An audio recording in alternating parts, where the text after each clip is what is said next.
I'm starting it now. Alright, so I want you to trust and say the very first thing that comes to mind. When you see something, give me as much detail as possible. Talk to me and give me as much detail as possible. You will be safe and protected. Don't overthink it. Allow me to guide you through the session. Believe in yourself and trust the process. Take a deep breath in and exhale. My truest intention is for you to experience the most out of your life, to live a more fulfilled, happier life. If I were to say to you, imagine a red bird, can you imagine a red bird? Yes. If I were to say to you, imagine a yellow flower, can you imagine a yellow flower? Yes. If I were to say to you, imagine a blue car, can you imagine a blue car? Yes, I can. If I were to say to you, imagine a brown dog, can you imagine a brown dog? Yes. If I were to say to you, imagine a purple cat, can you imagine a purple cat? Yes, I can. Will you imagine a tall green tree with long branches and a lot of leaves? Will you imagine that the wind is blowing through the leaves? Can you imagine that? Yeah. Yes, I can. This is part of the mind that we'll be working with today. This is the part of the mind that has the picture and the memories. This is the part of the mind that is active at night while you sleep, because this is part of the mind that has the images and the symbols. You'll be able to describe these images with details as you see them, just like you see them in your dreams. This is a part of the mind that we'll be working with today. So just for this little while that we do this today, you have no problems, you have no worries. You can relax and be here in this moment. You have nothing to worry about. So enjoy what it feels like to have relaxation moving through your body. If there's any tensions anywhere in your body, they will flow out and away. Release them and let them go. Release them and let them go. We don't need them. You don't need them. Enjoy what it feels like, this relaxation moving through your body. This is a luxury that very few people allow themselves, to take a little time out of their day to just relax and not to have to think about anything. Take advantage of it while you can. Enjoy the experience. Remember, when you awaken, you'll feel truly wonderful all over, just as though you had a nice, relaxing nap, an enjoyable nap. You'll feel truly rested and refreshed. Anytime you do anything like this, it will always be an enjoyable experience. Remember, if you hear any sounds in the room or outside the room, they're just natural noises occurring in the background. They will not bother you in any way or distract you in any way. If you hear anything, it will just fade and become part of the background. Now, I would like for you to imagine a beautiful pyramid of golden light showering over you. Allow the golden light to flow over your head, washing over your neck, covering your body and waist. The golden glow is gliding over your legs and feet as the golden light of protection washes over your body, surrounding you with great protection and comforting light. This is allowed to be your shield for protection. The golden light is a very powerful shield, and it's all around you. It will protect you from anything, and it will remain around you the entire session. Nothing will harm you mentally or physically. You are protected. You are safe. You know it. You feel it. This makes you comfortable and safe. Now I would like for you to imagine the most beautiful place, a place you consider beautiful, a place with no worries and no problems. It may be a forest, it may be a seashore, it may be a meadow. Can you find a place like that? Yes. Will you tell me about it?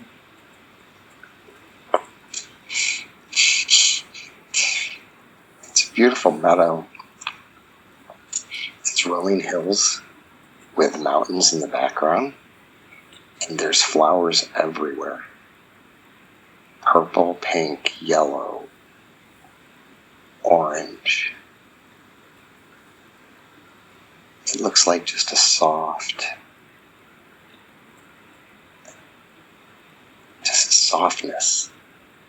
flowing. Do you hear anything around you? I don't. It's bright though. There's the sun is warm. It's at my back, and I'm looking out over the field.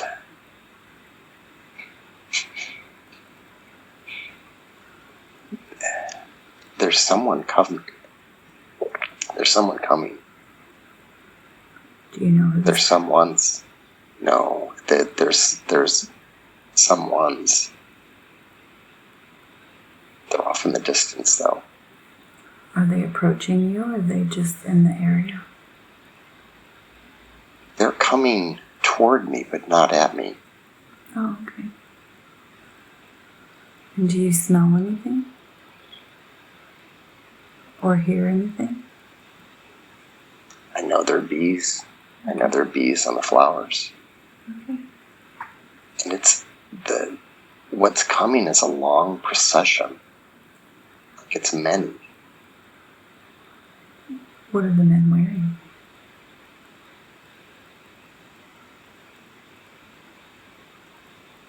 They're wearing dark.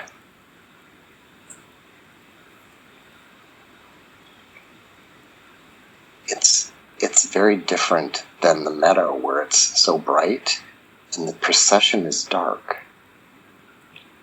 Dark and many. Okay. Well, let's focus on your peaceful place. So as you look around at the flowers in the field, you have no worries in a place like that, do you? No. It's peaceful. There are no worries and no problems. Just peace and quiet. Take a deep breath in. Enjoy the fresh air. Exhale and relax.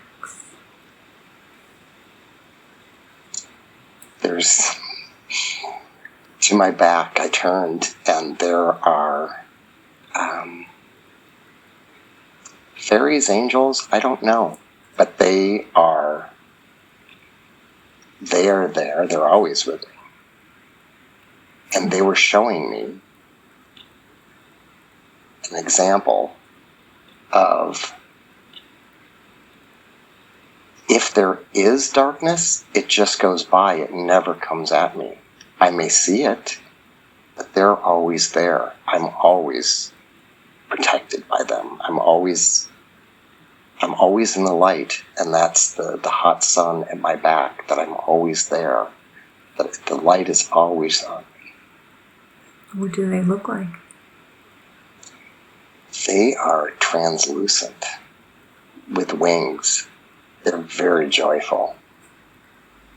How does it make you feel to see them? It makes me feel good. Yeah, good. And did the group of men pass? Or are they still off in the distance? They're still off in the distance. They're on their own path. Okay. that won't come by me. Okay. I can see it. Okay. Well, can you see the sky from where you're at? Mm-hmm. As you look up at the sky, imagine a fluffy cloud coming into view. I'm going to ask you to do something. It may sound strange, but I want you to float up to that cloud and sit on it. You don't have to worry. It'll support you just like magic. What would it feel like to sit on that cloud? It feels great. It feels like it's endless.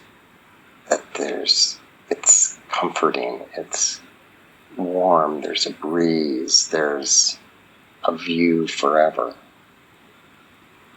Very nice. It can hold you just like magical, just like magic. It's very comfortable, isn't it? Mm-hmm. Lay back on that comfortable cloud and allow it to absorb all your weight. It's such a beautiful, wonderful feeling. It's like you don't have any weight at all. You can be one with that beautiful cloud.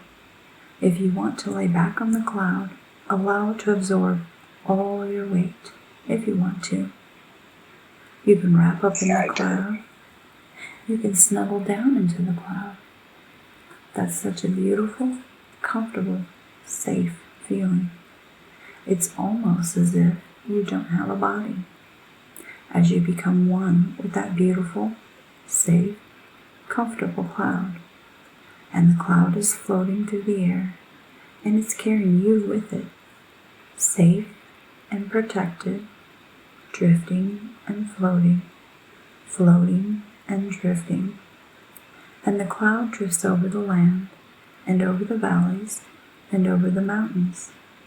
It even floats over the ocean if you want it to, carrying you with it, soft, protected, comfortable, and safe, drifting and floating, floating and drifting, over the land, over the valleys, protected and safe. And this cloud is magic, because not only can it carry you over the land and over the valleys, it can carry you back and back and back in time and space to another time, another place where there is information we would like to find to help you in the very best way we can. The cloud is moving, and it's carrying you back and back and back. We are looking for the most appropriate time and place to stop, look, and examine. The most appropriate time and place to stop, look, and examine. Now that the cloud is slowing down, at the most appropriate time and place, I would like for you to drift off the cloud, back down, down, down. It will not be sudden. It will be a gentle drifting down, back down, down off the cloud. Can you tell me the very first thing that you see or the impression that you get? I'm on a prairie. It's a grass prairie. There's not much around. But the wind is blowing, and the grass is tall, and that's flowing. And it feels like I'm translucent, that I'm here to view, Okay. but not participate. And what is it that you're looking at besides for the prairie? Right now it's just the prairie. Okay. But there is a city off to the left. Okay. Before we go anywhere, I know you said you feel translucent, but can you look and notice, do you feel like you're a male or a female? I'm female. Okay. Are you wearing any particular clothes? I'm wearing moccasins made from deerskin. I'm wearing a deerskin dress. Okay. What about your hair? How does your hair feel? My hair is dark and coarse and tied up in the back, braided in the back. Okay. Are you carrying anything?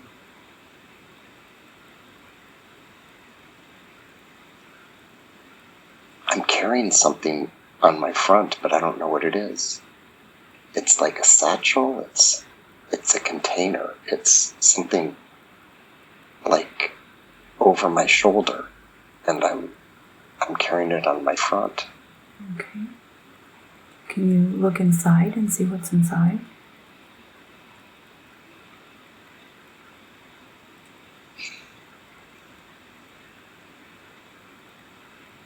It's a baby, and I don't know why I'm hesitant on the baby. I knew it from the beginning, but I don't want to recognize it as a baby. Okay. Is it your baby? It is my baby. Okay. Is the baby male or female? The baby's male. Okay. Are you wearing any jewelry or ornaments? I am. I'm the outfit, the dress has lots of beads on it. Lots of blue beads. Along the arms. It only goes down to my elbows. On the front, there's many beads, small beads and big beads. What do the beads mean? They're part of a ceremony.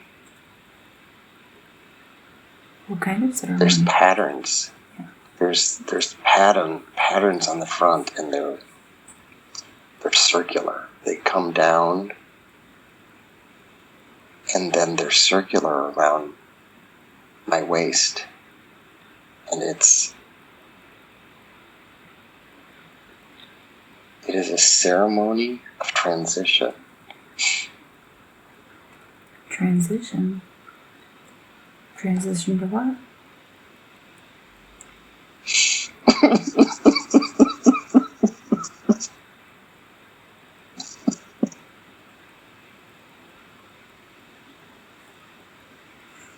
It's okay. Just tell me what you see.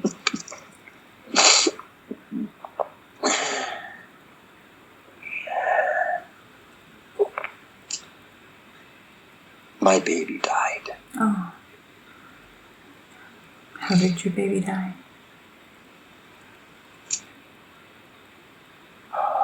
That's why I didn't want to recognize it. I feel like it's something that I did, but it's not. He got sick, and I feel it was my fault. Okay. What were you going to do with the baby now? I think the ceremony is a burial. Is to send off. What did the circles represent? Life. Circles of life. Life, death, transition.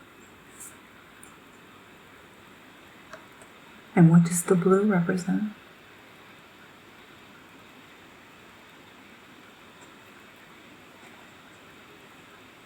The first word comes love. Okay. So are you at the ceremony? Or are you on your way to the ceremony?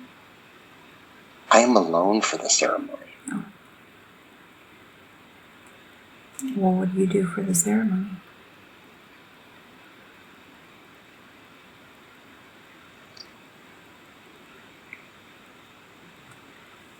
I'm to thank them for the time that I had with him.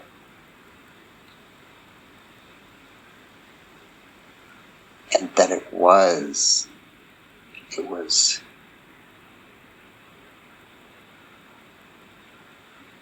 he came in so I could experience great loss. That I could feel that. Why did you need to feel that?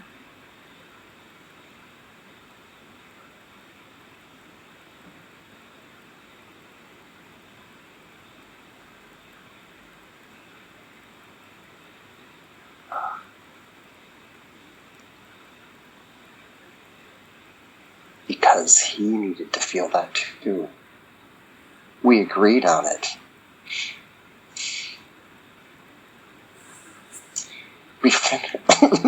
We finished something. We needed to complete it. We needed to complete the process. So what is it? There was something.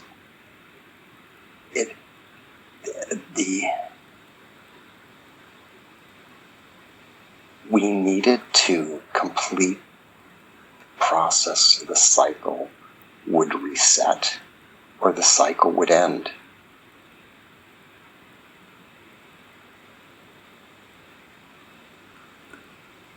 What is it that you do at the ceremony to complete it? I send him off to where he came from. Okay. After you do that, what are you going to do?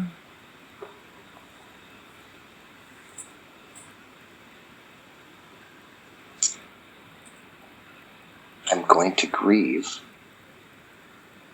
and I'm going to flourish.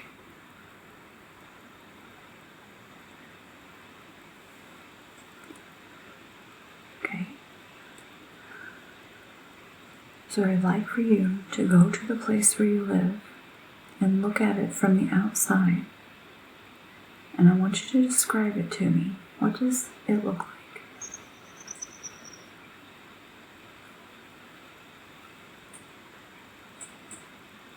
This woman or other? Where do you feel that you live?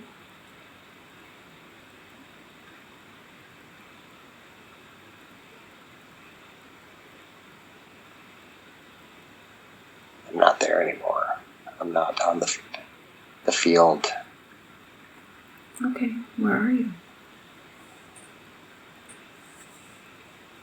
I'm in space. Okay, tell me what's around you.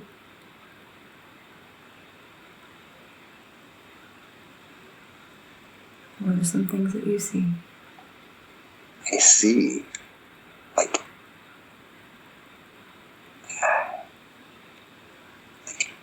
I'm in space and I don't know what I'm in. I look out and I don't see a planet. I see stars off in the distance. What kind of stars? What do they look like? They're white, they're shiny, they glisten. I know I'm on some type of ship.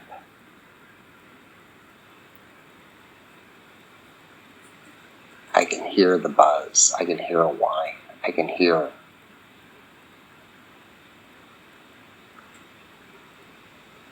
Okay. So let's look at you for a moment. Can you tell me what you look like?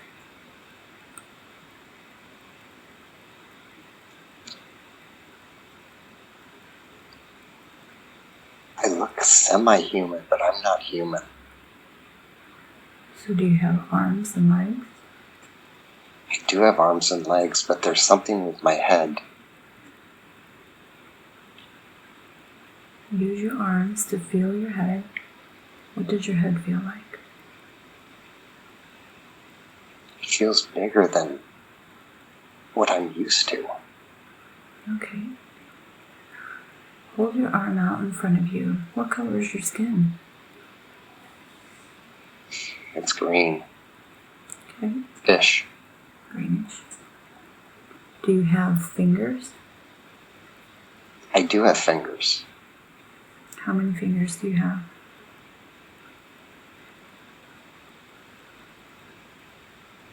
I have 3 fingers and a thumb, and there's a little web right in the crop between the fingers. Just a little one, which is different. Okay. So are you wearing anything? I'm wearing a uniform. What does the uniform look like? It looks very official. It's blue. It has a collar. It's like it's 2 pieces pants and like a suit jacket. It's not a suit, but it looks official. And it has red in it. It has blue and red. Okay. Are you holding or carrying anything? I have a little belt on, but there's not much on it. Okay. Do you feel like you're male or female? I'm definitely male. Okay. Do you feel younger or older? I'm young, but I'm mature and knowledgeable. What makes you say that?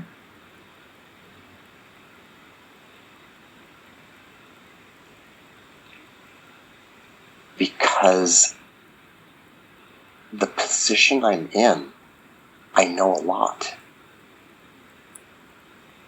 What position are you in? I'm in charge of something, but I don't know what it is. Okay. I don't want to know what it is. Do you feel healthy? I do feel healthy. Okay. So what is it that you're doing? I feel like I'm exploring. Okay. So I would like for you to go to the place where you live, or maybe sleep, and look at it from the outside and tell me about it.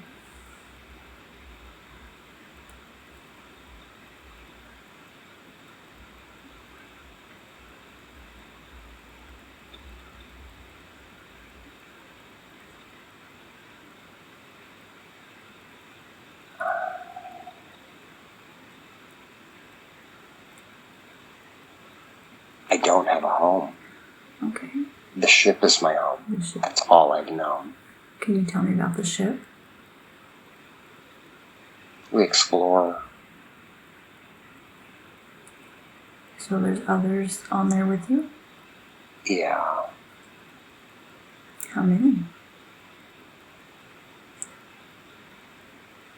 Maybe 100.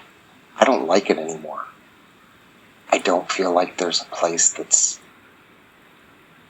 that is home. I'm always gone. I'm always doing something.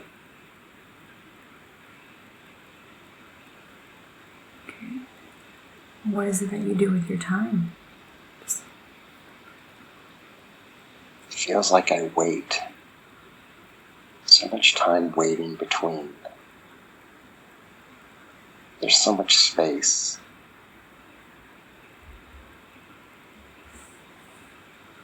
Do you have an objective into waiting?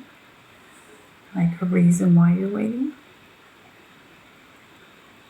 Yes, it just takes so much time to go between what we're supposed to be doing. And what are you supposed to be doing? We're supposed to be exploring. What do you explore?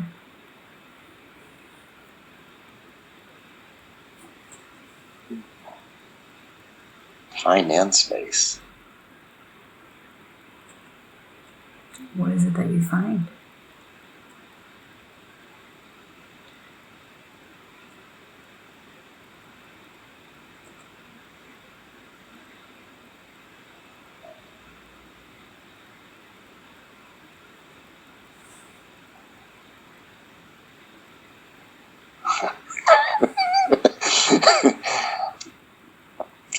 both are endless. Mm. Time and space. Yes. Time and space. It is endless. It's dinner time. Can you tell me what you eat?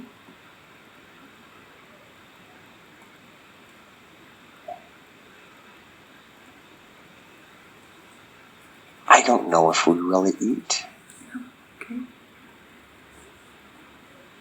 I mean, there's nutrition, but I don't know if I'd consider that eating. Well, then how do you nourish yourself?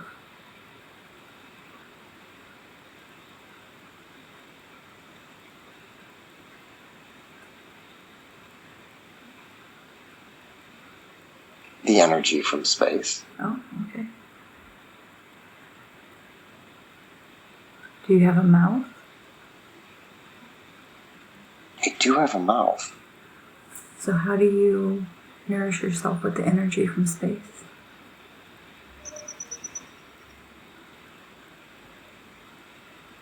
I think I take it through the body. An osmosis situation? Yeah.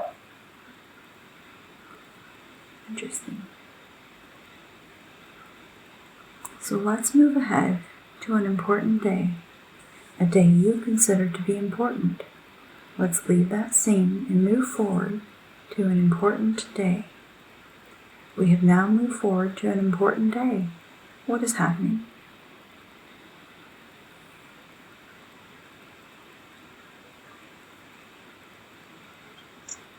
An important day. July 4th came, but I don't know what year. And it's celebrated. How is it celebrated? There's like a carnival. It's like happy people laughing, having a great time. I'm back on Earth. Okay. As the green bean? No. Okay. What is it that you look like now?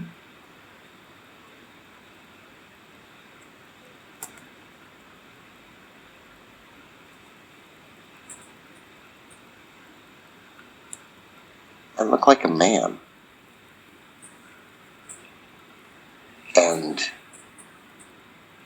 looking around, it looks like the 50s. The cars, the people dressed, the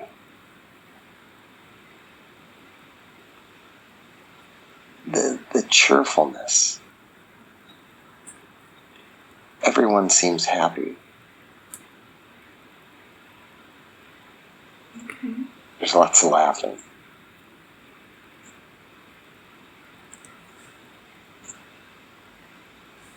So, do you feel young or old? I'm in my late 20s. Oh, okay. And I'm single. And you're single. Okay. What is it that you do with your time?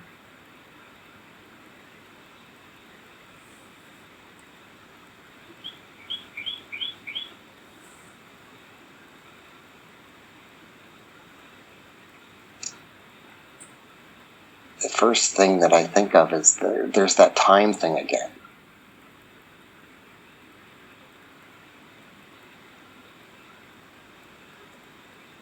I don't know what I do with my time. Okay. Do you feel healthy?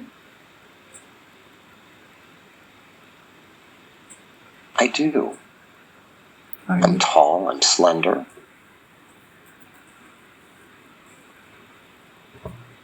do you have hair? I do. I have brown short hair. Do you style Clean your cut. hair? Clean cut? Yeah, not much of a style though.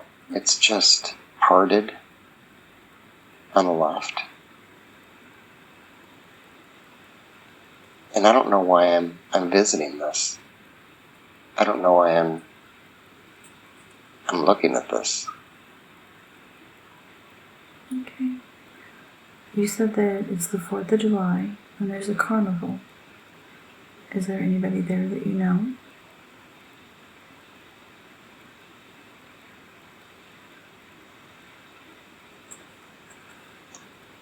As I walk through it, there are a lot of people.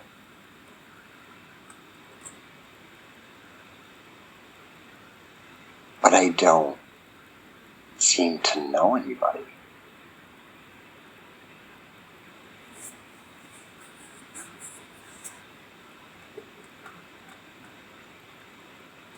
Do you know of the place that you're at?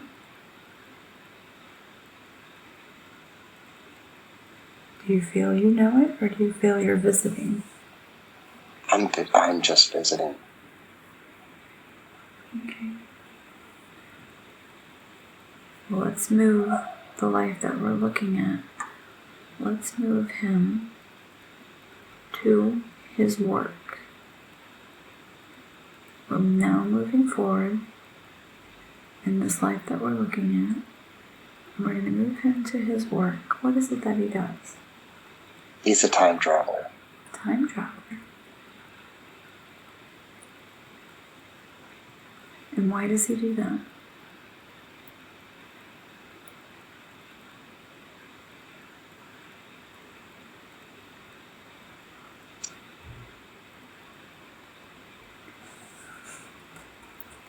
Is it just on Earth? It has to do the same with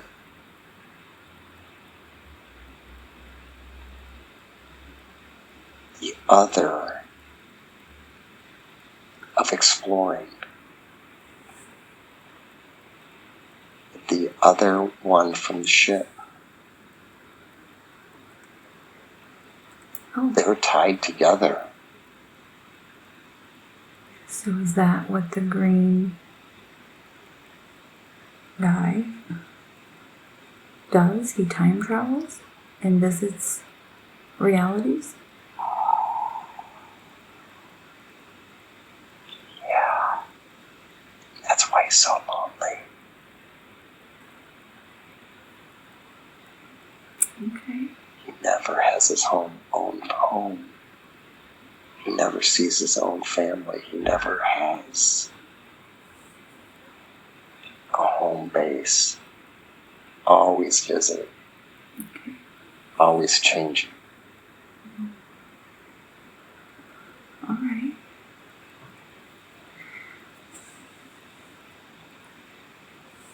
Now, in the life that we're looking at as the green being, let's move forward to another important day, a day that you consider to be important. Let's leave that scene and let's move forward to an important day. Now, what is happening? What do you see?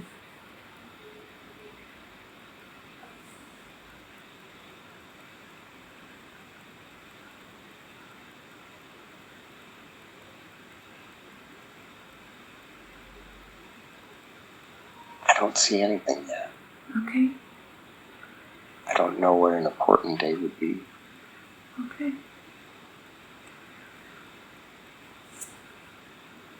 You will not have any physical sensation. You can be an observer. I would like for you to go to the day of your death in that lifetime. Now move forward to the day of your death in that lifetime. What is happening? What do you see?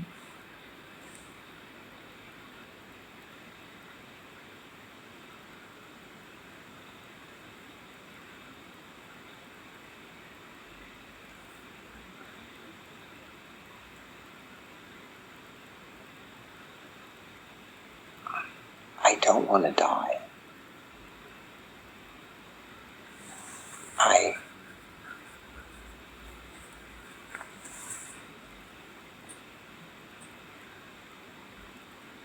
Is there I anyone there feel with you? like no. I'm alone. I'm hundreds, thousands of years old. I know I've been so much in this body. I don't know what the transition's going to be like. I'm scared of that. But I know there's more, but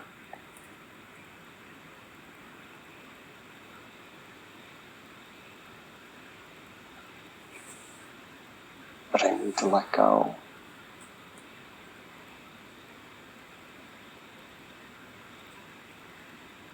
Where is it that you're at when this is happening?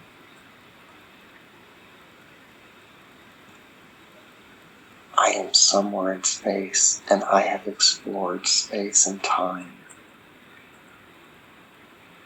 And I understand so much more than I did.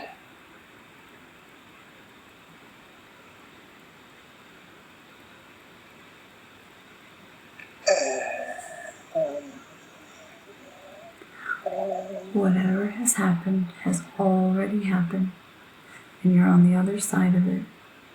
From that perspective, you can look back at the entire life and view it. Every life has a lesson and a purpose.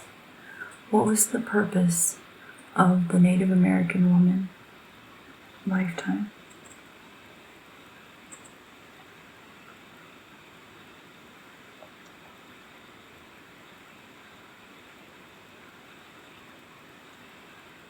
It truly was the cycle of loss, and she needed to experience that to complete her process of moving on to the next. And the son needed to experience that too. They agreed that that's what would happen. And all it was just the cycle, so that they could move on to the next. What was the purpose of the lifetime of the time traveler?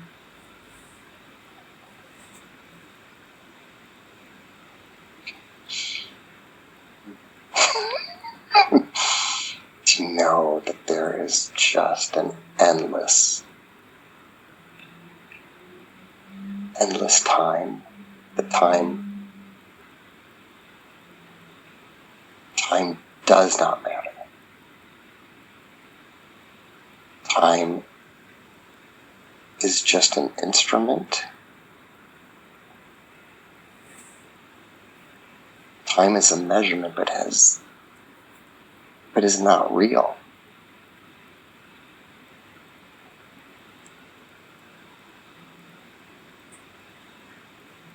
And why was he lonely in that life?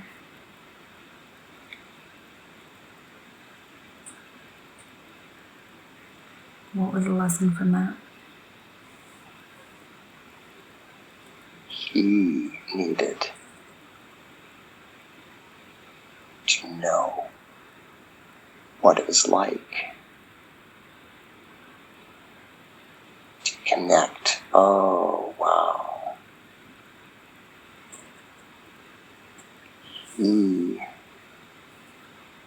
He figured it out at the end.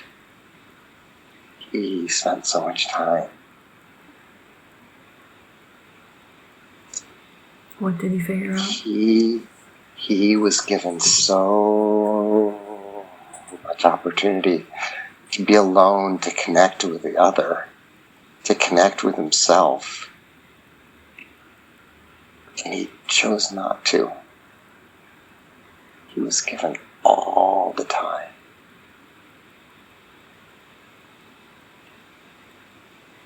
And he only figured it out at the end. What's important about connecting with himself and the other?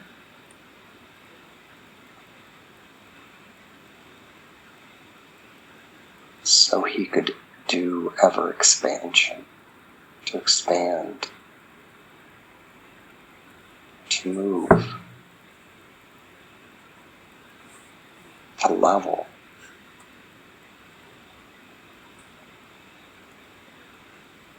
And then you mentioned there was so much time. How much time had passed?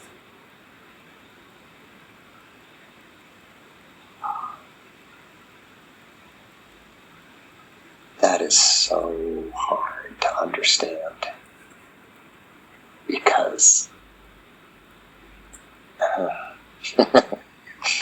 number one, time's an illusion. Number two, where do you measure time from?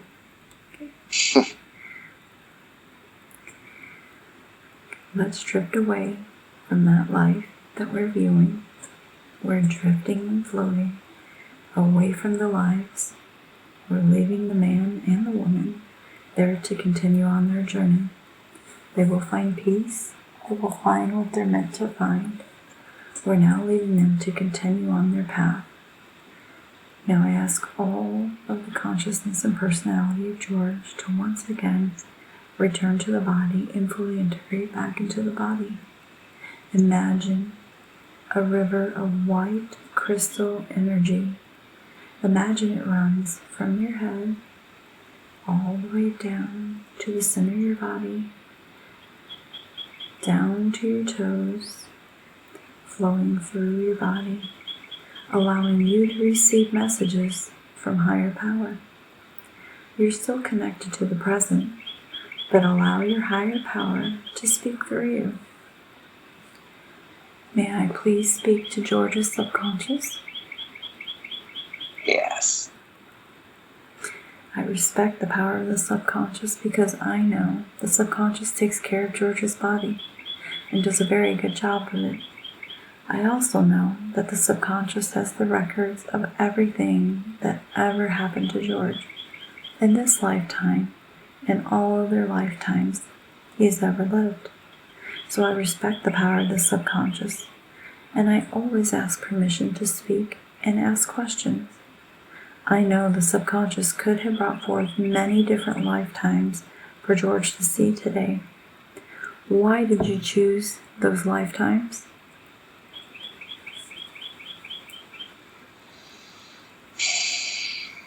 Well, time traveler, of course, because he needs to understand when to take time for him. Not to waste the time like the traveler did, where he's given so much time and not made the connection. George is scared of making a connection, a true connection, an everlasting bond. Why is he scared?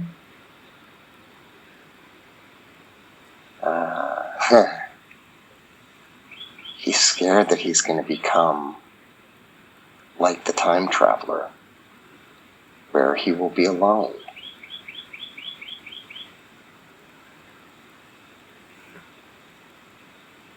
Where he will not want to interact with others. He fears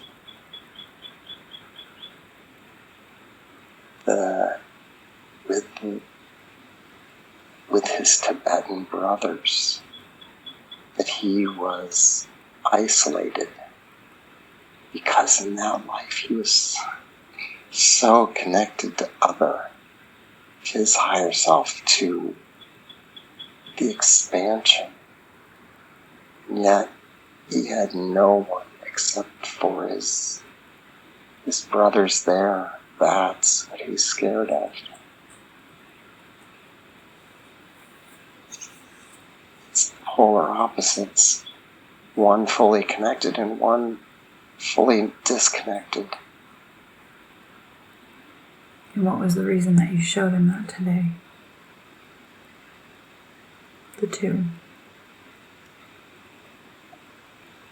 What do you So want he him could to know. I want him to know that we're always here. He always knows that he's safe. and that he can have that connection and not lose everything around him.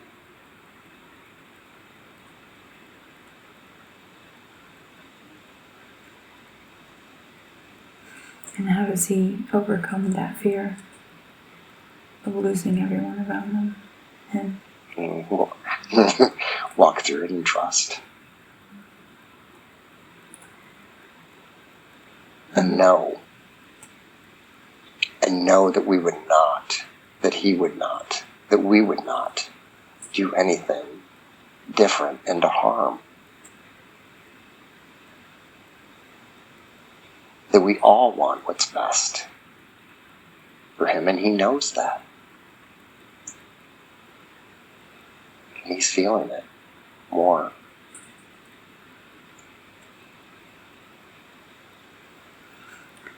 May I ask you to do a body scan? Yes. Will you tell me how you're scanning the body?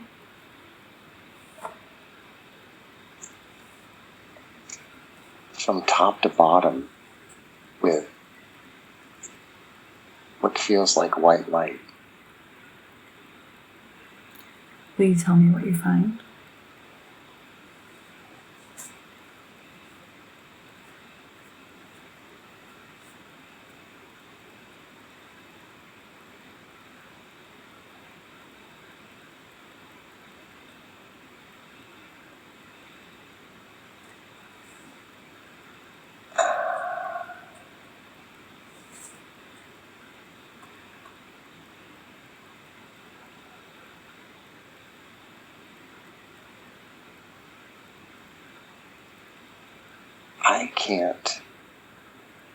I don't see that much.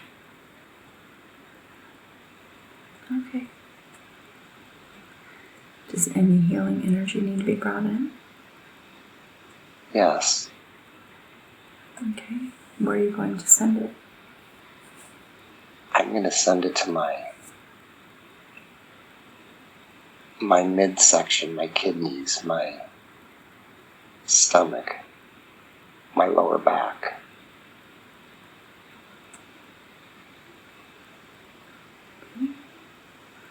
Well, while you're doing that, may I ask you more questions? Yes. What is the back issues from?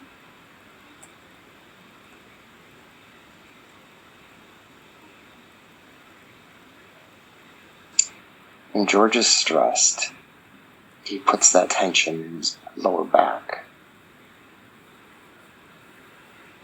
It's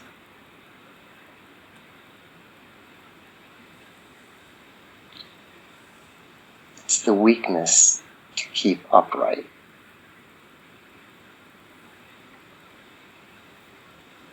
Is this an emotional energy that he's holding? Yeah. What color energy are you bringing into that area? Purple, but the energy that's there is yellow. Will purple remove the yellow? Mm-hmm. Okay. What about to his kidneys? Where did that originate from?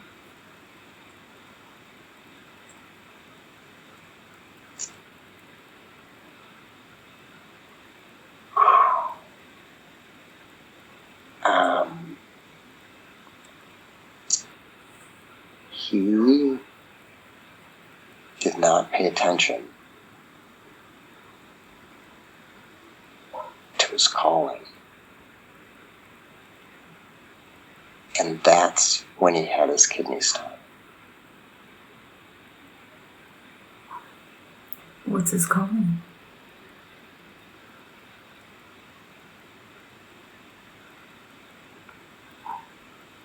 Paying attention to the connection with us. He wanted to ignore it.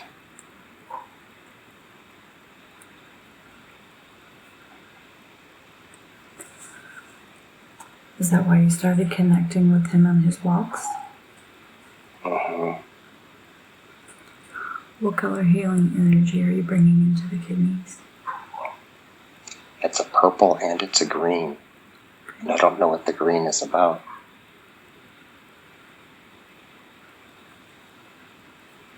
And what about to his gut? I believe you said. What did that originate from? I think feeling anxious.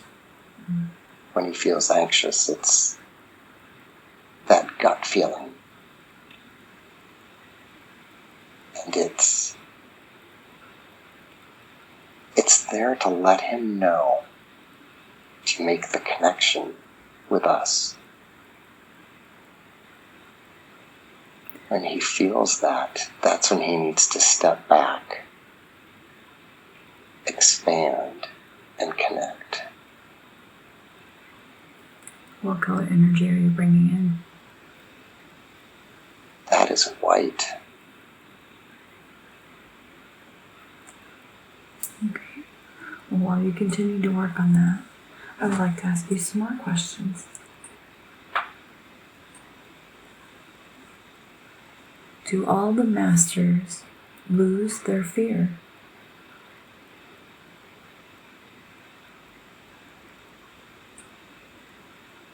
Or leave their fears? They leave their fears. They don't lose anything.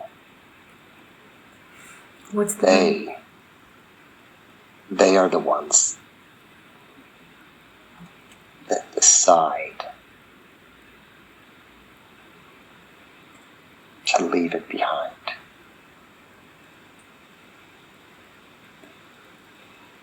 What's the benefit of leaving the fear behind?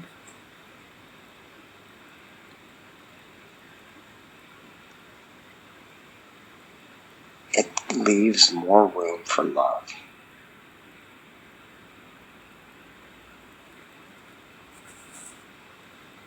I don't know if it's leaving it behind or if it is leaving it behind means that it's still there. The fear is to be disassembled and pushed back into the ether.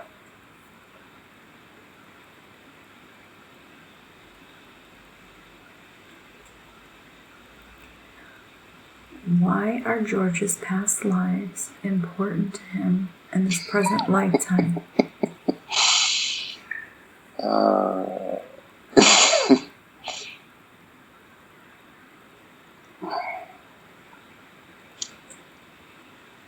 Because it's important for him to understand some of the lessons of the past lives, to integrate it into who he is becoming. Why have to learn something again when you've learned it before? Yes. But it's very difficult in the human life form. Yes.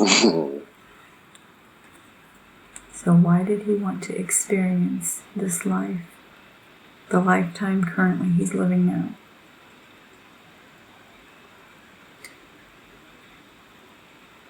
He had a pact, and he still has a pact.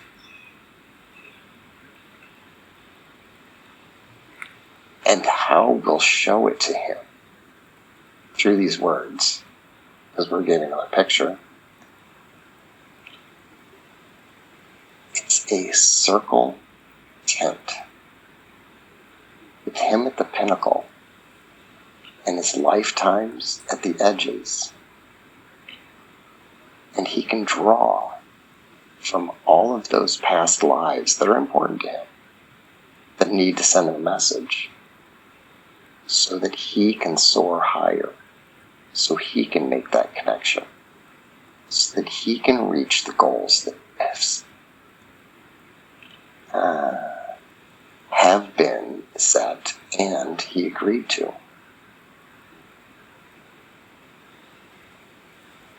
Can you share with him the goals? Not all of them, because some are fun to learn. Absolutely. But he each of the lives that have been introduced to him in this life have come in an order and succession to build on each other. And there is another one that's coming that he'll have fun with. There's actually two, but we're not going to talk about the ultimate one, whatever that means to him. But there is more. And he's not scared. He used to be. But he's built that connection, and he knows, because he states it to people, that he is always taken care of. Because he is. Does that come from the male Native American connection? No, that comes from... No, that has come from the beginning. Okay. So he always has known. Will you speak to him about the connection between him and the Native American male?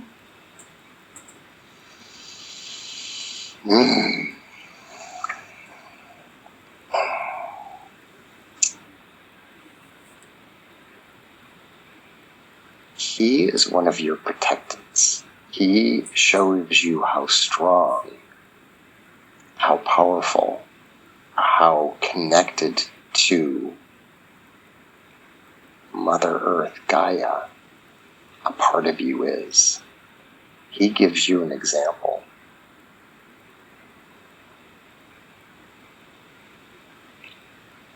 And he grounds you. And he will show you other paths. He tricked you into thinking that he was going to be in the sweat, and it was you. You needed to be introduced to yourself again. You walked around it. You did not want to head straight on. And you agreed to it. You tricked yourself. We didn't trick you. You wanted the example. You wanted the experience. What did the red moths represent? Fear. The fear that was stored inside, that needed to be let go. He had to see the fear because he wasn't aware of how much there was. Not that there was that much, but they were still there. And he still has some, and he's holding on to it. And when he's ready, he'll let it go. But it's so insignificant now that he doesn't live life in fear. He lives life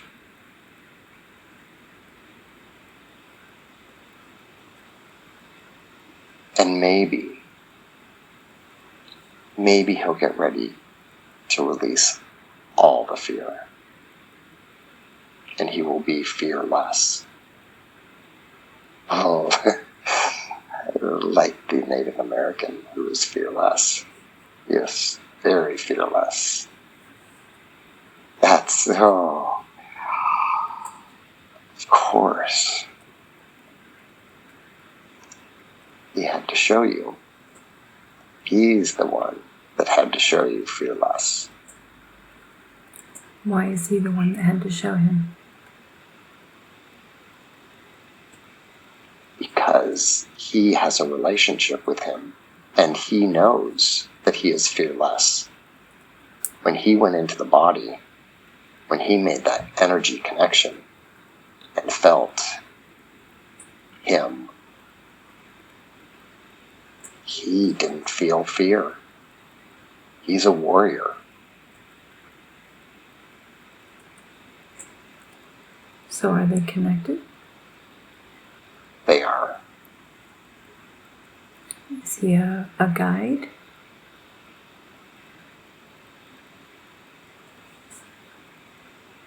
He is an example setter. Is there a name he can call him? He doesn't know his real name, but he's been told to call him Peter, so he can understand what that is. But that's not his name. He can't pronounce his real name. Okay. What about the other? Who is that when he talks about them or to them?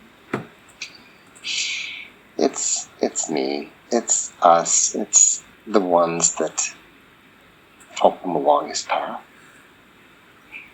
We don't refer to individuals because, yes, we may be individual at times, but we're one to collective. It's what he draws upon when he needs it. If we gave him the individuals, well, then he might select one when he really needs another during the process that he's going through. And that's why we are a group. So does it matter what we call you? No. Because it's the connection that matters.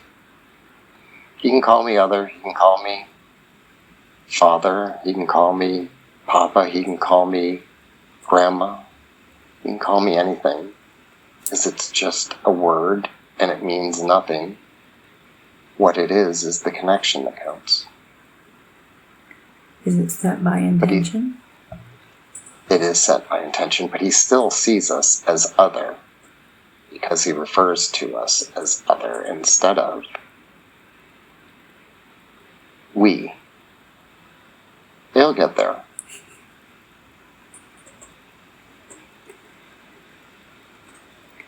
So can I talk to you about the life of the monks that he sees?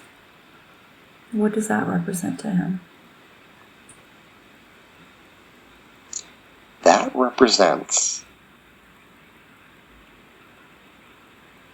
represents solitude and dedication to connecting with his higher self. And he was taken into that life so that he could create that bond that could never be broken. And that's what he refers to. And that's what he knows that he can have. Now, they are still there. They do not dream him, but they are connected to him and send love. There's always that connection. But he is his own. And he is on his journey that is different from that group. But there's always that love bond. It will always be there. There's no way to take it away. Did he choose them? He chose them, yes. They chose each other. There was an agreement.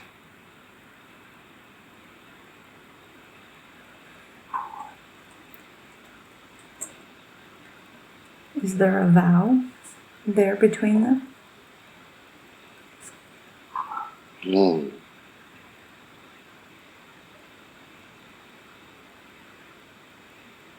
There is an experience that they will share. That they can share the experiences of their separate lives. So is he continuing to live as the monk as well?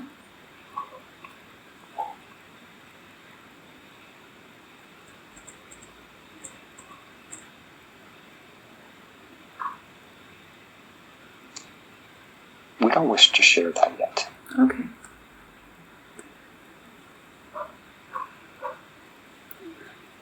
How's the energy going?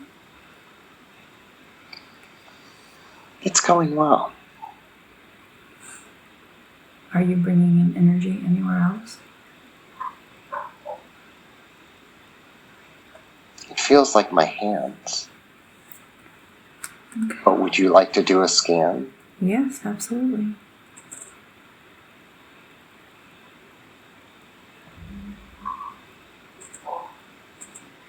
Can you tell me what you're doing? I'm laying here, breathing.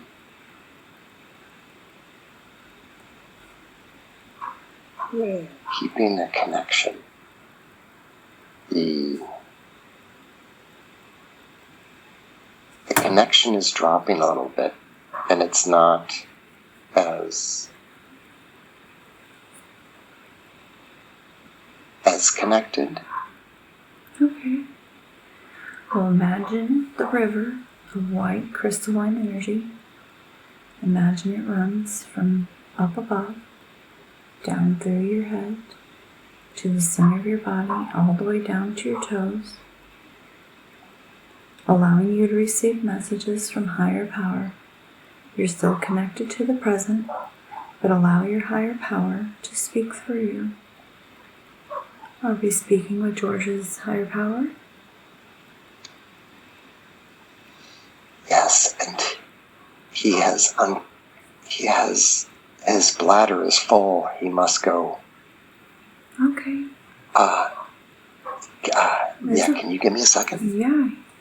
Go ahead and go, and we'll pick up right where we left off. Okay, hold on.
Okay, I'm back.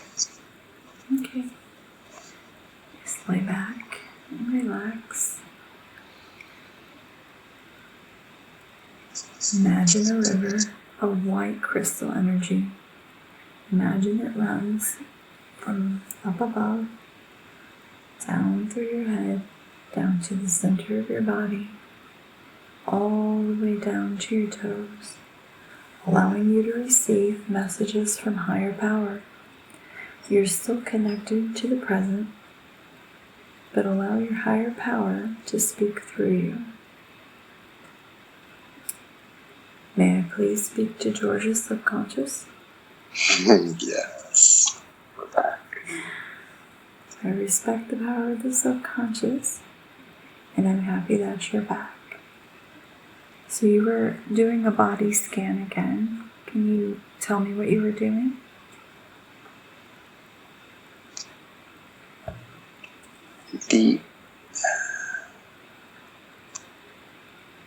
He was holding energy in different parts, and we were trying to release of the stuck, the energy that is stuck and not flowing. Where is it that it's stuck at? You know, in his lower back. Okay. His kidney. The kidney is the one that we grabbed his attention.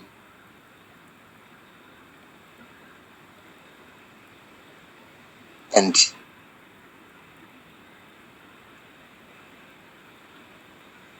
that was the awakening for him. the butterflies, the anxiety in the stomach is the one that is where he hasn't made, he's avoiding, he's not continuing to make the connection, and that is our sign to him. And now he can be aware of that. And you were saying something about the hands. What's with his hands? The hands, just the amount of energy that's going through. That's what the hands are.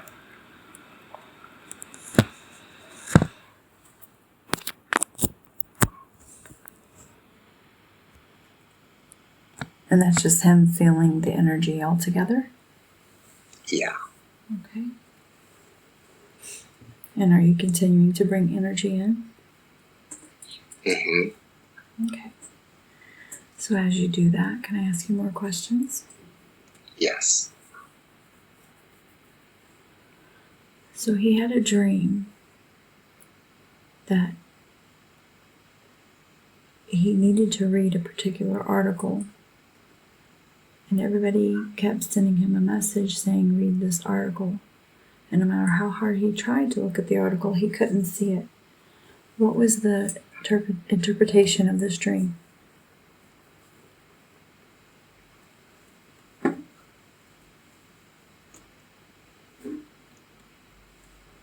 He cannot read the article, or could not read the article, because he's not ready. The time is not there yet, but he needs to know the article exists and to keep an eye out for that particular picture. In time, he'll understand. And that has a greater part to other that is unfolding.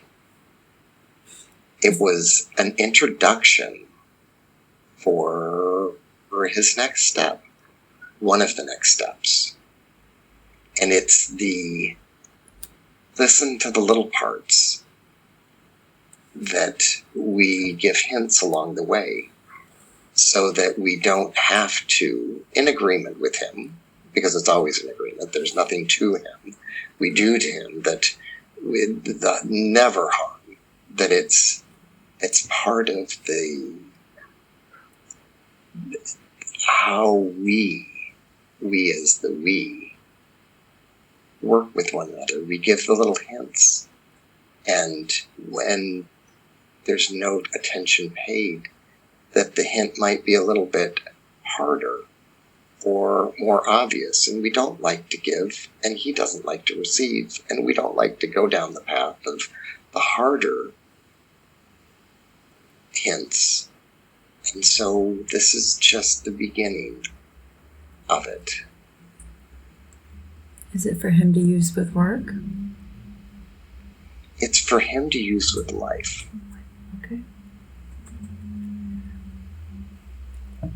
So is he on his life path? Yes. He tried to take some detours.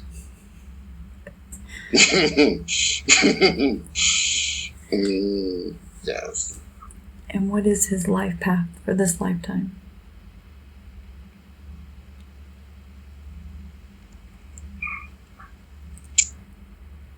He is on it, and he understands. We are showing him that we don't like to use the word, but there are pieces that have been throughout past, current, parallel lives that he needs to integrate into this so that he can move forward in this and his next life. We've hinted at what his next life is going to be. He's not sure if he wants to believe it or if he's avoiding believing it. But he alone is setting things up in this for the next. You had said parallel lives or past lives. Do we live them all at the same time? Yes. Can you tell us more about that?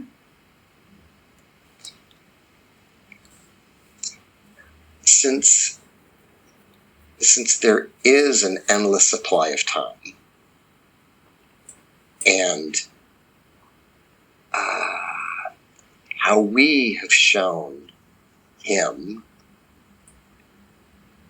coming into this earth, this reality, is that when it's not born, but when your energy comes into this life, this earth, it's like your energy goes through an apple slicer, where it might be that it slices it into 8 different slices for an apple, including the core. I guess that'd be 9. You're separated into many, many more, and you come in and you feel that separation, because that's what this experience is to have that separation, and to know that it's to come back to being aware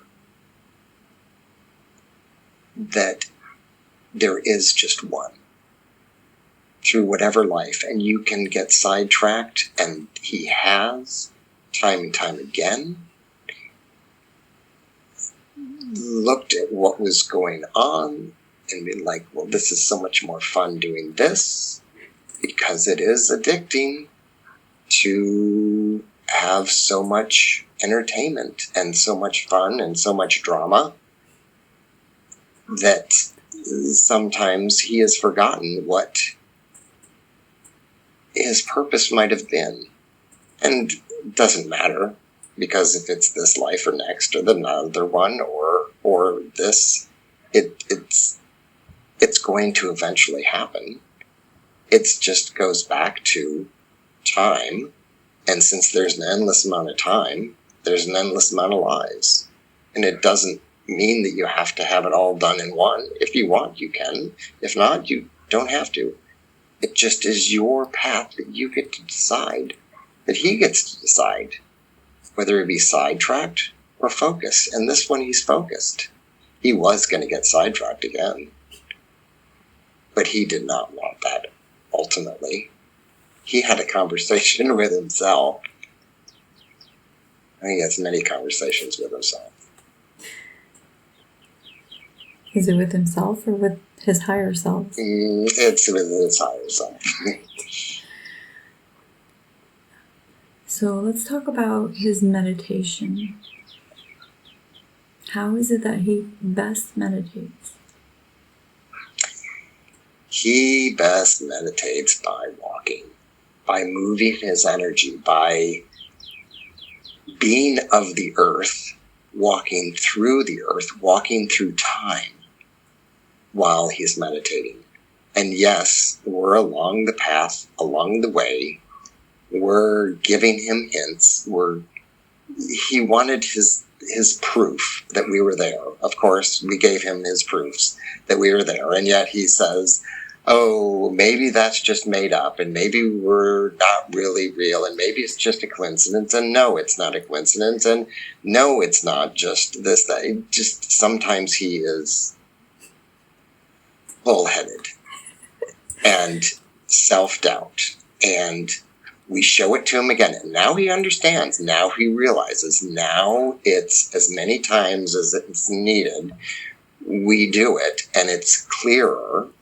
And he is allowing us to interact with his energy. And that's why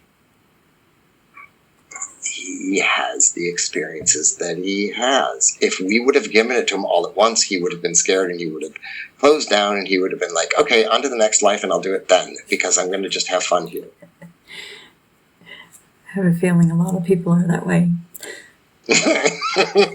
Oh, yes. I just wanted to put that out there. So whenever he walks, I believe he said one time he's seen the fairies, and also in his beautiful place, he's seen the fairies. Can you talk to him more about that?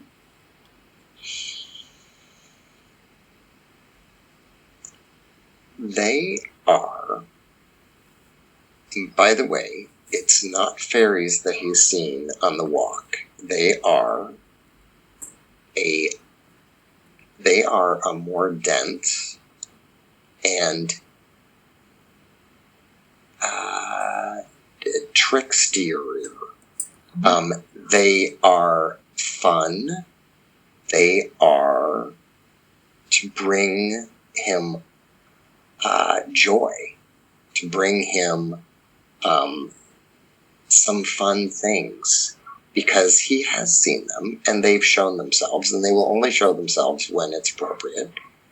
But they are around to bring him joy and fun and joy and fun. That's what those three are.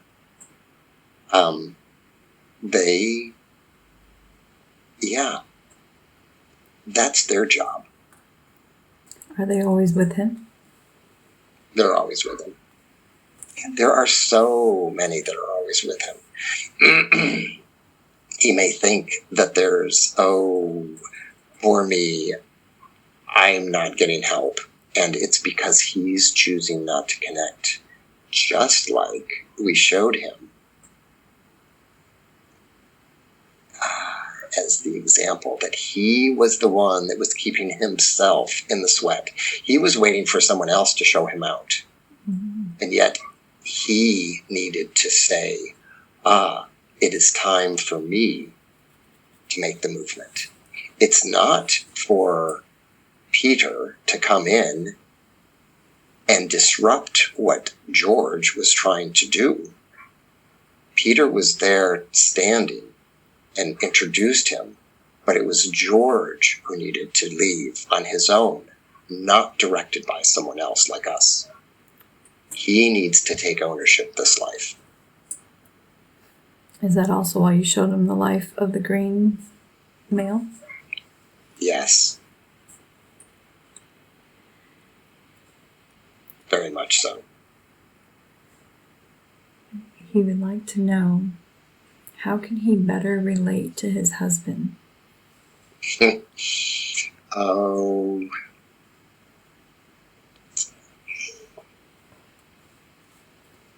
He understands. He knows that accepting his husband for who and where he is and what he needs to do, and his path, Brent's path, just like his son, they all have different paths.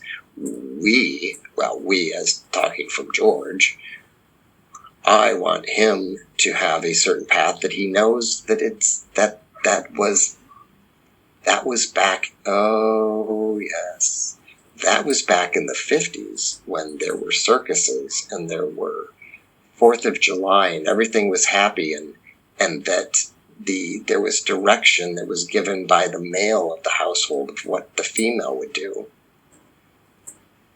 That's not where things are now.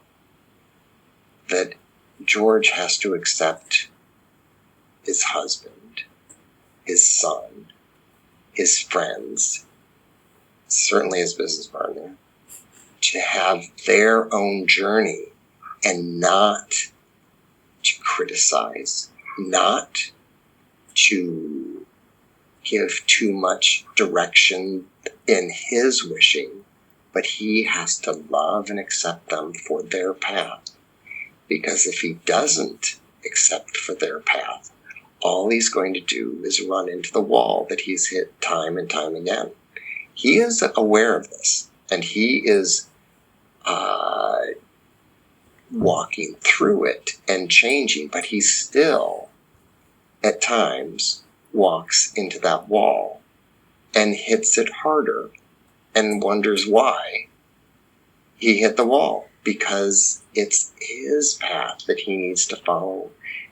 And knowing that everyone else has their own path, however difficult or however loving or however joyful, it's their path and not his.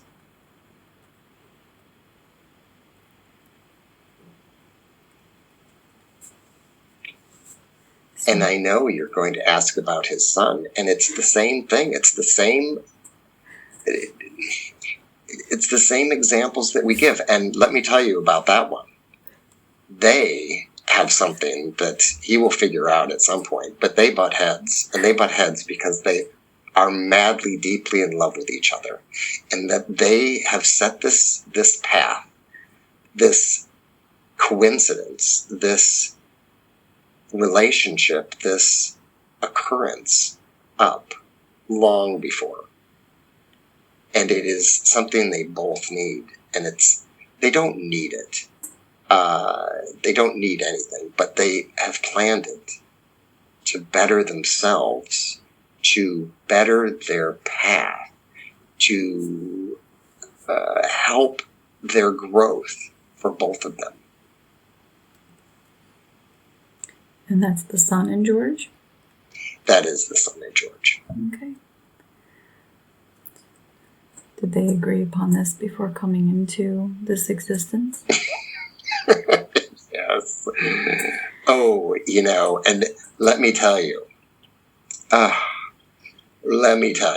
So, this whole adoption thing, there was another family that was going to adopt Beckham, and we had to put a stop to that. And we did. And they were fairly heartbroken. They were moving through, but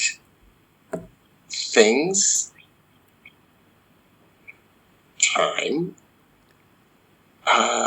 it wasn't going as planned, and so both sides, not just we, but on their side too, we had to get together and make a little bit of a change. Otherwise, if Beckham and George didn't get together in this life, they'd have to do another one on a different situation, and that just was not in their best both interest. So you guys helped to manipulate it? Their meeting? We helped to move what was planned.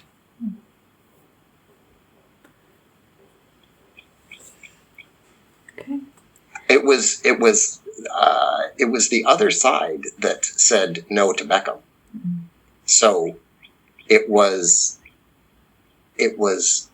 both parties, but it was at the higher level, not at this level, not at the human level. It was at the we level. Amazing. So speaking of the we level, will you introduce George to the 12th dimension?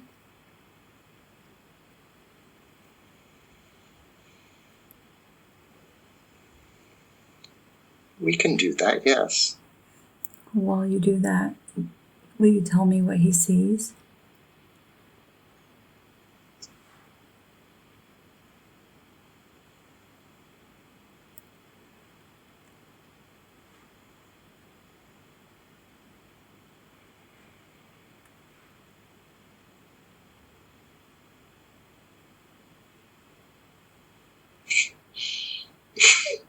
He's timid about it.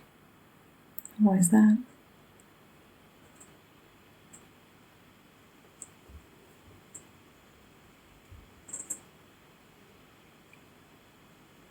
He has this notion that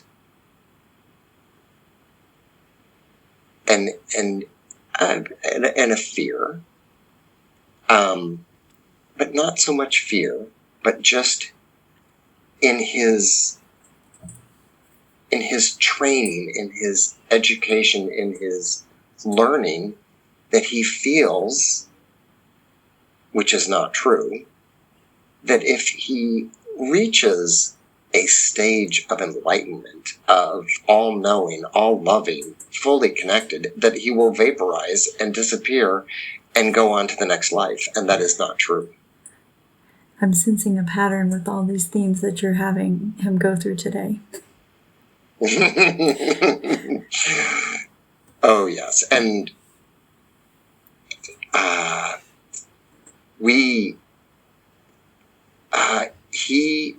you had an earlier session with him that could not happen. Mm-hmm. He was still in the sweat. He had to leave. If it would have happened, that would have been disrupted.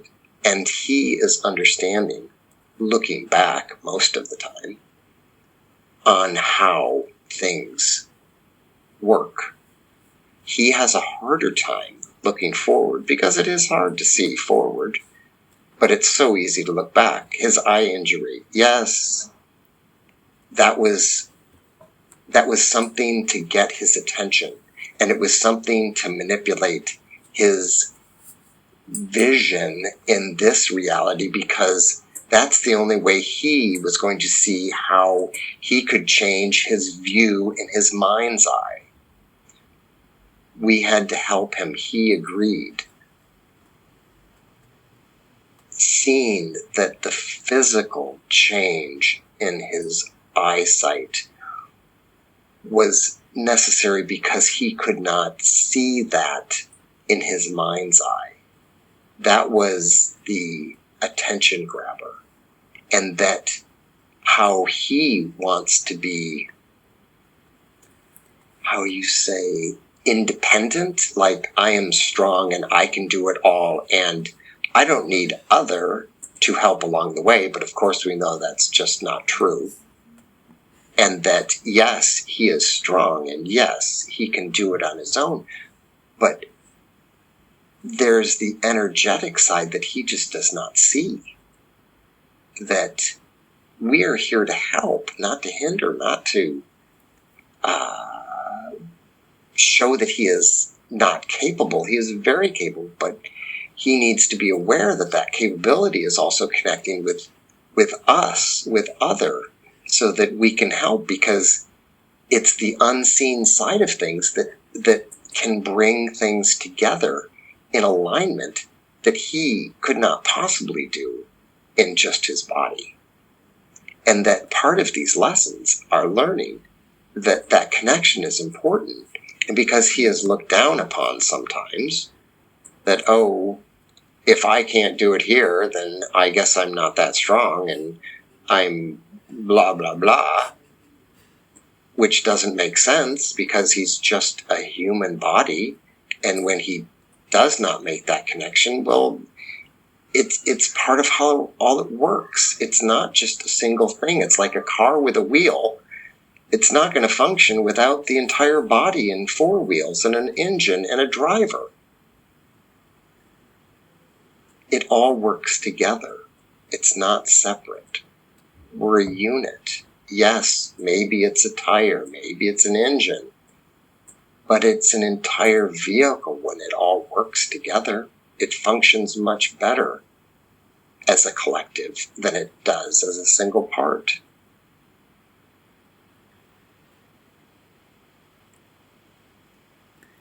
Can I tell him what the 12th dimension is? Yes. It's the Jesus level energy.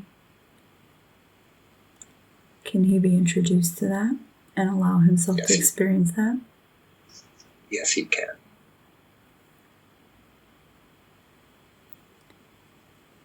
Will you tell me what he's experiencing?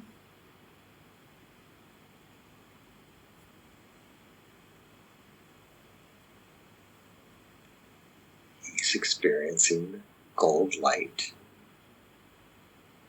He's experiencing the feeling of unconditional love. Just He's as he is. experiencing. Yes.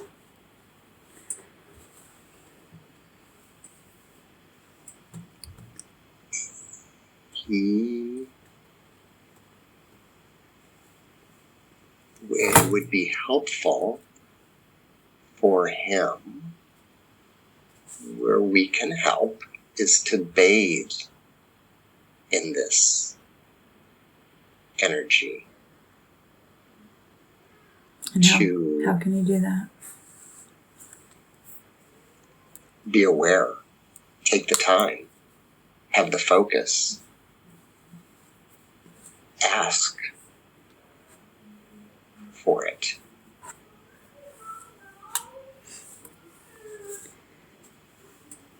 Is he afraid of this energy? There's a bit of apprehension. I can see him in it. I can see some apprehension. I can see, but it's not see, it's feel. Mm-hmm. Now I can feel. And how does that feel? It feels like being whole. Yes. It feels like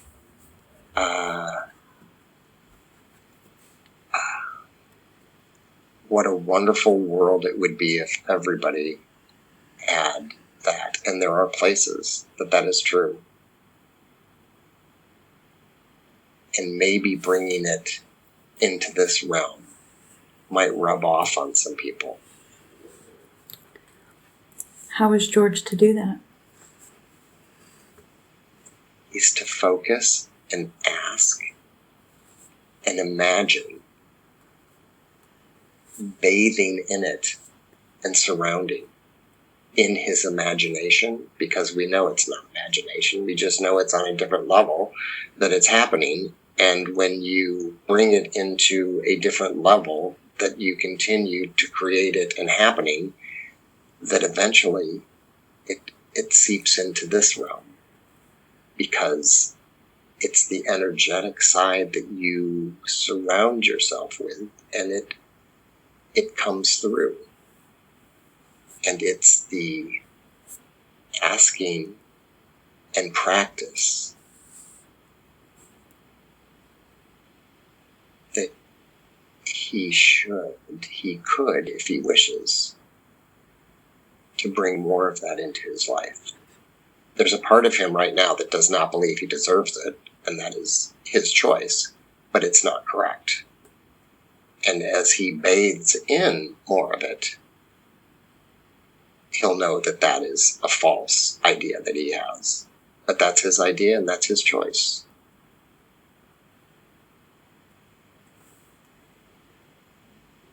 So how can he talk with his husband more about this? Or is that another experience for them?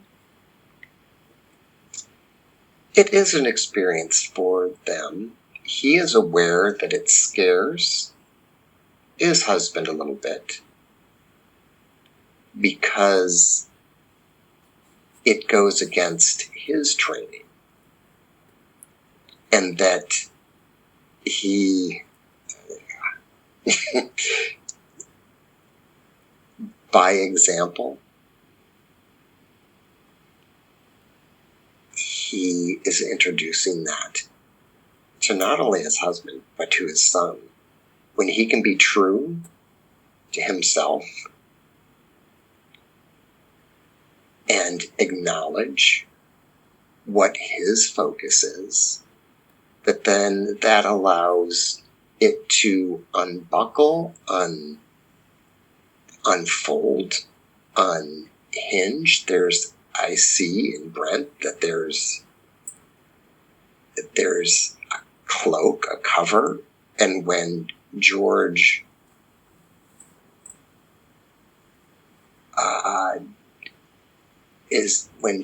is just George without changing, it allows Brent to let down his cloak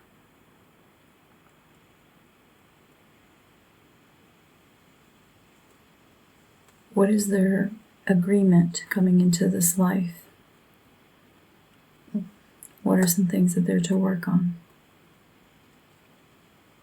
They're to work on communication. They're to work on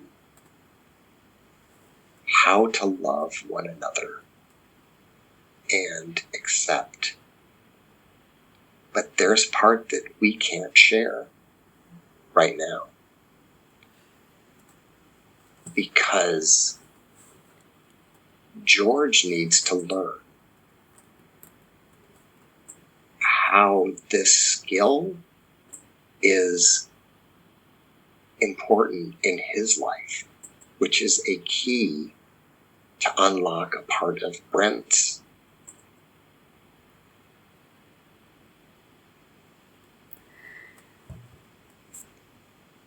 So can we ask George's father, George II, to step forward and give him a message?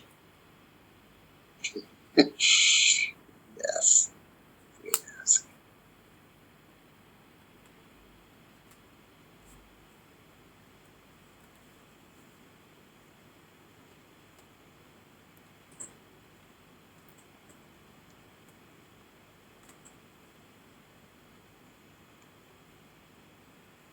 There's a bit of sadness on George's father's part that he's missing out on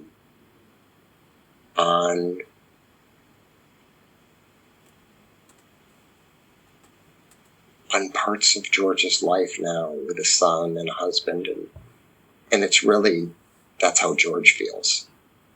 Whether or not that's truly his father, but that's how George feels.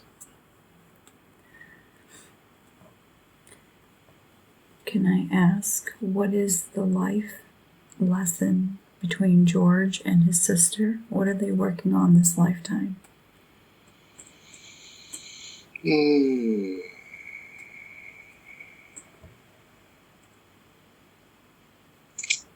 That one went a little sideways.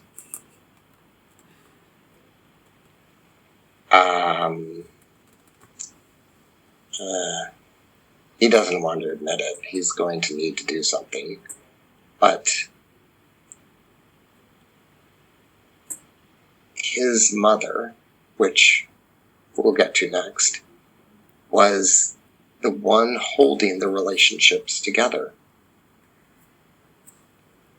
When she passed, because she decided it was time,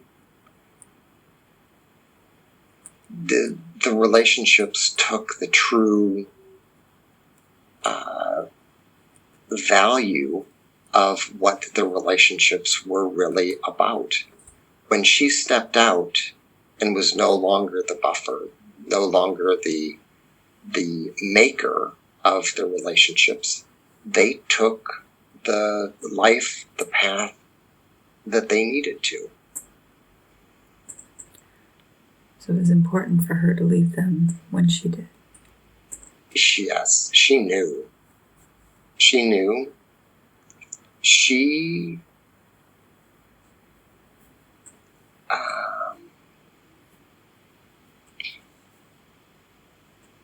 knew she needed to leave the time she did because of the great love for her family, and that it was her time to go because she did need to do something else. It was her time. But it allowed the energy to flow the way that it needed. It was being influenced, like all family matters do, but it was the natural path is now that needed to form. Is there anything he needs to do with or for his sister still? He doesn't need to do anything now, and there may never be anything that he needs to do. Okay. It's just allowing and knowing that the flow and the path, and that things do change over time, and that, interesting, that what might have been planned doesn't necessarily have to be, because he has free choice, he can choose to make adjustments to better his environment. Interesting. If he would have, this is very interesting, if he would have continued on the agreement, it would not have been as healthy for him on his path. And because he decided not to do fully the agreement, his path became straighter and was more healthful for him. And so just because an agreement is made does not mean it's the best for the journey. It is a part of the journey, but it's not necessarily the best for the journey. And sometimes choices that are made are for the better because the energy gets healthier and can't go down that road. And that if it does, then it's going against what the new energy wants it to bring forward.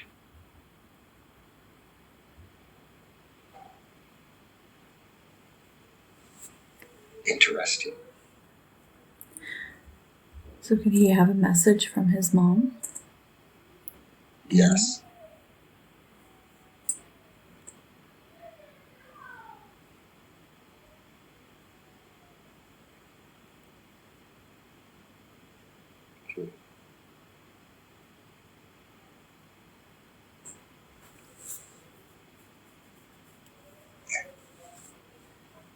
They still are connected.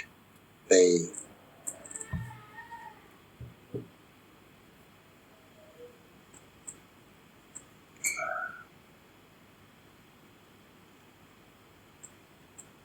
energy that Anne represents, because it's not Anne, is what George treasures for the start of his flame, the beginning, the foundation, the fundamentals that was introduced, and that boosted him from the beginning.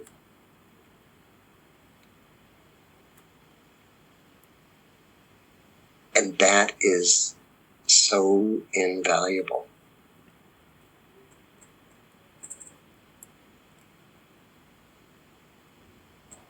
Yeah.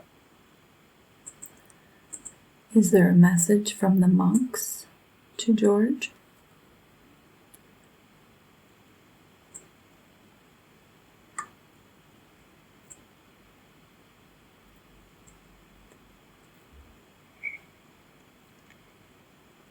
The message that they as the collective want to give is love.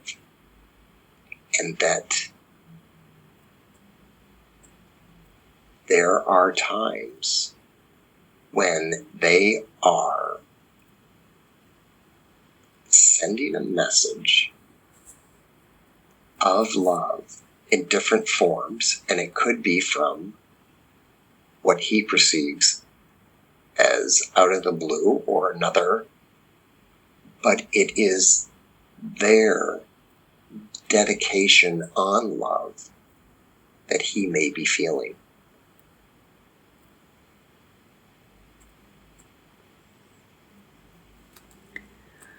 So may I ask about the big blue blob? It was blue, purple. Can we ask about that? That was our introduction for George. That was his initiation. That was the timing that needed to occur because he connected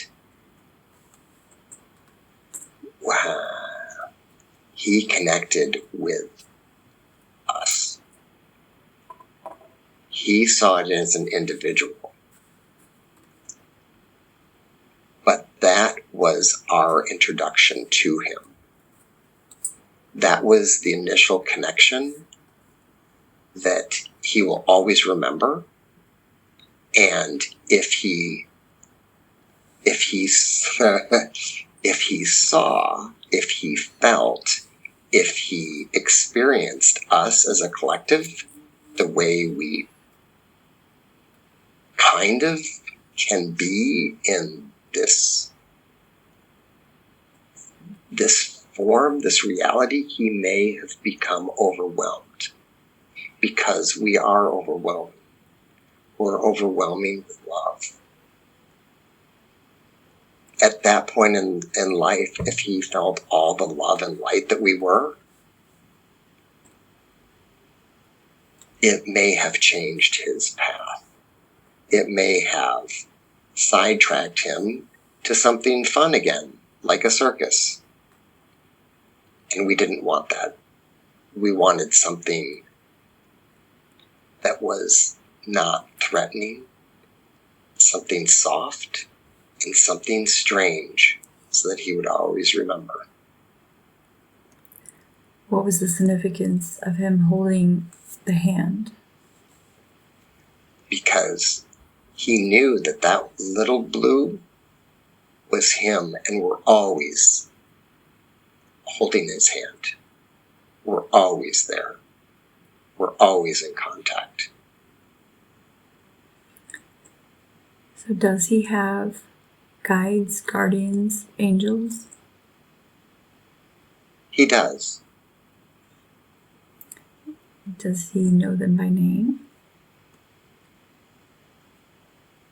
He knows one. He may know two. There's Philip. It's a guardian angel. But he was told this, and it wasn't an experience. So he still has a little bit of self-doubt on that. Are you confirming it? I am confirming, yes. Okay. How many guides? I'm sorry, go ahead. The other he's going to have to experience on him for himself, so he has belief. Okay. And that's what we want, is for him to believe and to experience. Yeah. He gets much more out of it that way. So whenever he was experiencing with Peter, he said that there was red moths, a feather, and a vibrant color to release the moths. Was that just him going through the motions of releasing the fear? Or is there more to that? That was our way of showing him the release of what was being stored energetically in him, and that through ceremony, it is his decision to release it and not being taken from him. That we showed him that we helped him to do that, and that we are always here for that ceremony whenever he needs it. There's never a time that we are not present, that we're not available, that we're not here. We don't sleep, we don't eat, we don't do anything other than give love and support, protection to George. Can you take George to where he's from?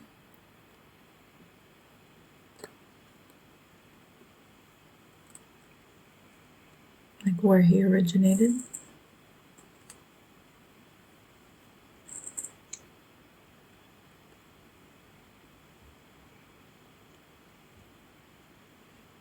don't know if we can do that. And I don't know why. Okay. Maybe he's not ready yet. Yeah. Do you have a message for him?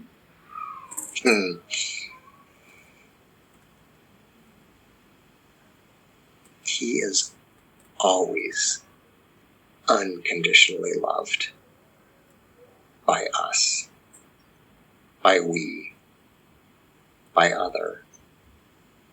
He is gaining that knowledge and awareness. And it's stronger and stronger each day as we and he and us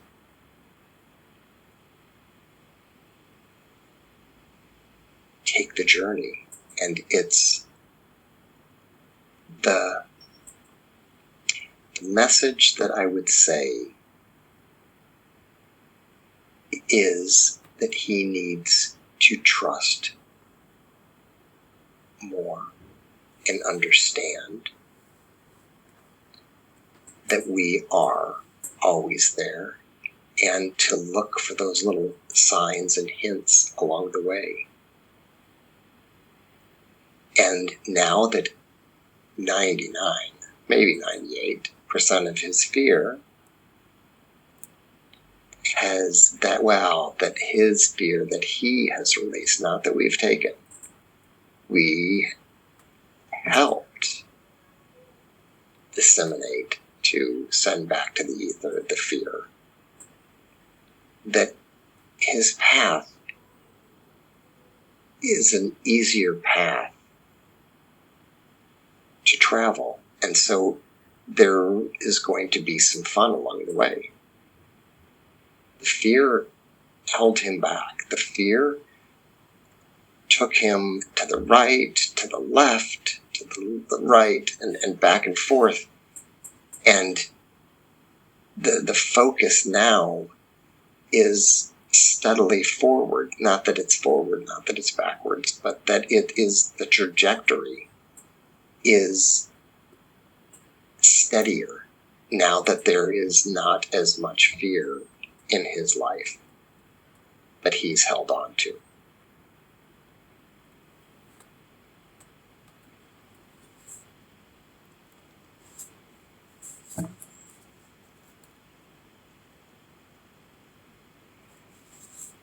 So,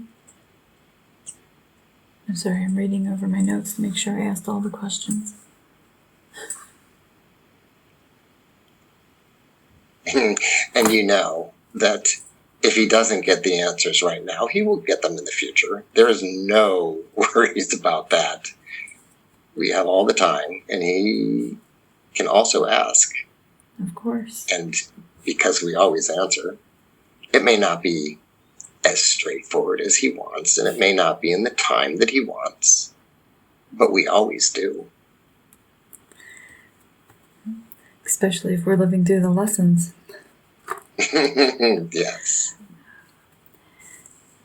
So is the veil thinning? Oh, yeah. And what's the reason for Yes. that? Because he's becoming clearer. Because he wants, he's the one that set up the veil. He's the one. There's no blame when I say that. Right, of course. It's the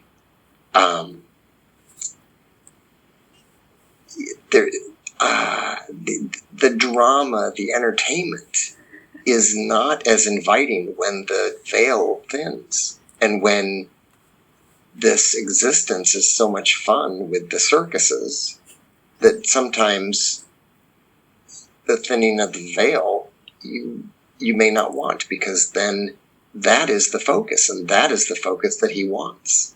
That's the focus that he's focusing on. He would much rather focus on that now than all the other things that entertain, or that used to entertain. And that as the veil is becoming thinner, the connection to we, us, other becomes stronger. And that's so much more entertaining and so much more fulfilling and so much more loving. And what it also allows is when that connection is made, because he brings that energy into this plane, that he can share with others if other people, if other things want that. They may not want it and it's not forced upon them. But that option is there as he draws in more love and light into his existence. And what should he do with all this information? And enjoy, trust, love himself more. Know that he is unconditional love, that it has always been there, that he is pure love and pure light, and it's the veil that he has set. It's the limitations that he has set, that it is there. It's just he needs to be comfortable when he's ready to become more aware that what is there, and he can pretend that it's not there, but it is. And he can put a bearskin rug in front of it and pretend that it's not there, but it's the bearskin that he put up that is stopping it. And he put it up so he can take it down. And he's becoming aware of that. And because he is willing to walk through things instead of around, every time he walks through things, he's breaking down that barrier more and more. And there will be a time where he has that instant connection that he knows. And that's the 2% that he's scared of. That's why he's kept 2% of the fear. Because he hasn't trusted, or he's willing to learn, but he hasn't fully trusted that is part of the process, that when he walks through some of those final pieces, he's not going to vaporize. He's not going to turn into light and disappear. He's going to have just one more part of the journey that he thinks is the end, and it's not. It's just being whole.